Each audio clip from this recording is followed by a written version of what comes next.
Today, I wanted to share a video diving into what I learned from running an online summit internationally.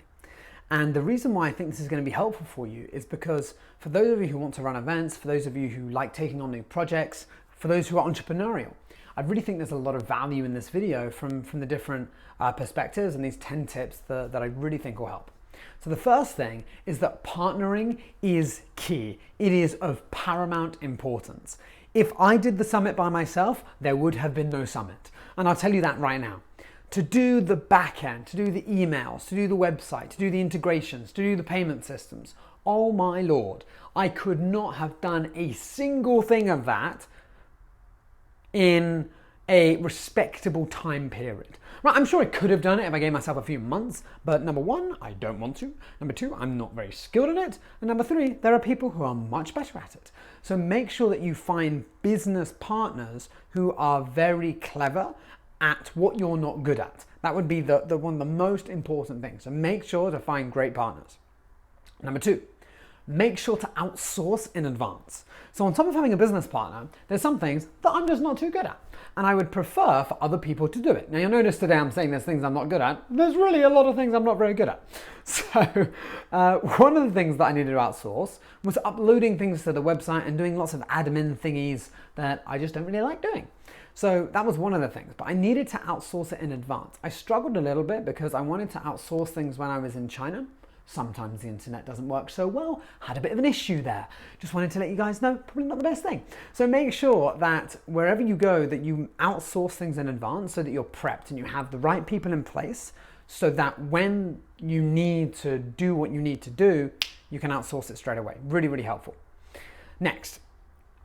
Do not be in China whilst attempting to do social media such as Facebook and Instagram and things like that. This is maybe just for me, but I'm telling you now, wherever you go in the world, if you travel, make sure that you've got access to internet. You can access the websites that you need to do in order to run your summit or online event, whatever it is. Next, hire wisely and test before they start. So let me explain what I mean by this.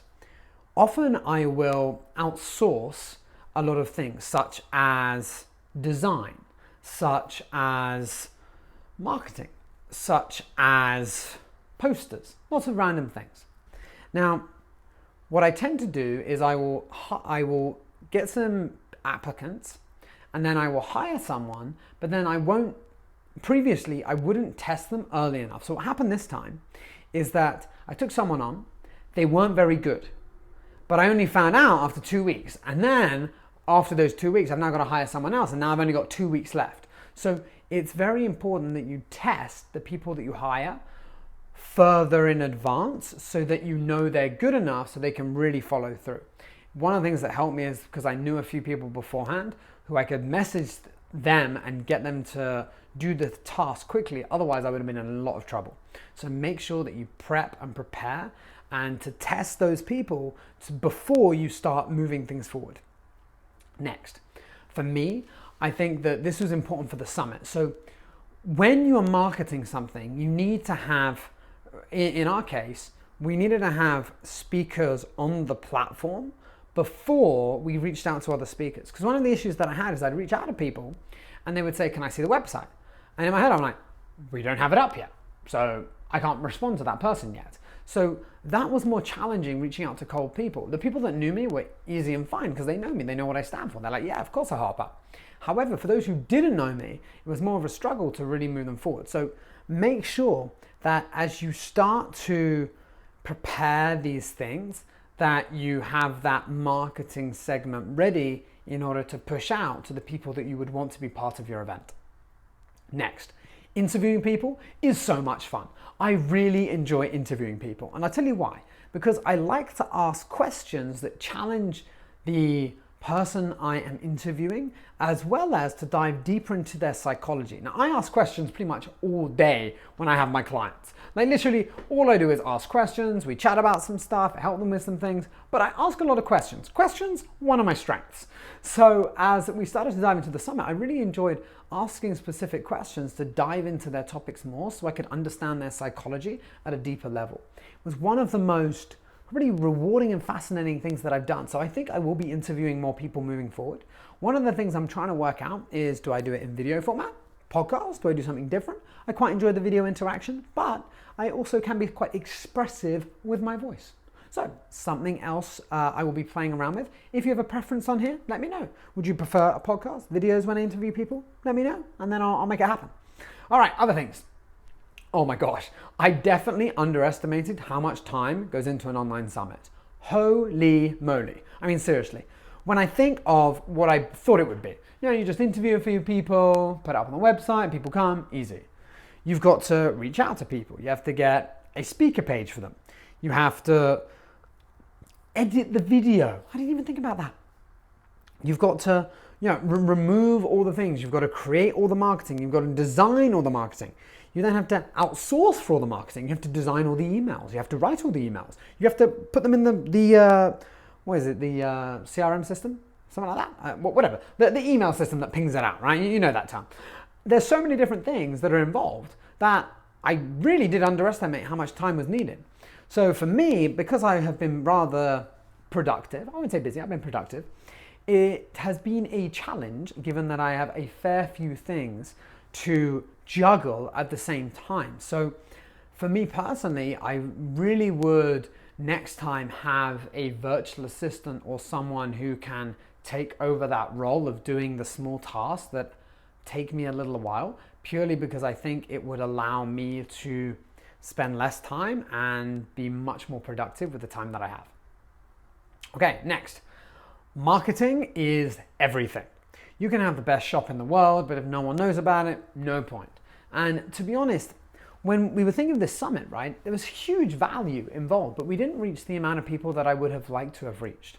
And I think that one of the things looking back, and it's very humbling, is that even if you can give people lots of value, if they don't see it, if they don't hear about it, then people may not come. Especially nowadays, there's a lot of free content and a lot of it is terrible.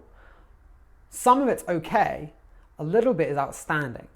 And it's sometimes difficult to differentiate yourself from the crowd. So one of the things that I'm going to be looking into is, how do I create outstanding content on a consistent basis that can continually inspire people and help to move them forward? So for those who are thinking about running their own thing or already do, really think about how you can create outstanding content that really adds a lot of value to the audiences that you serve so that you can really shift them moving forward. Okay, next. No matter how much you know, it's very important to gain perspectives from other people. Let me explain why.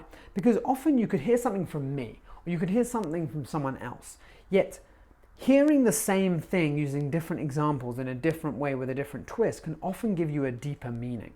And what I found interesting is that when I was interviewing the different speakers and hearing them share and hearing their insights, it allowed me to think about my own life in a different way, even though their examples are similar to examples that I give to other people. And it just means that I have expanded my ever-growing toolbox of ideas with deeper understandings, different perspectives. And it was incredibly fantastic. So I really think that no matter what you're doing in life, continually gain different perspectives because it will help you look at things in a different way. All right, last one. Smile and enjoy the journey. Why do I say this?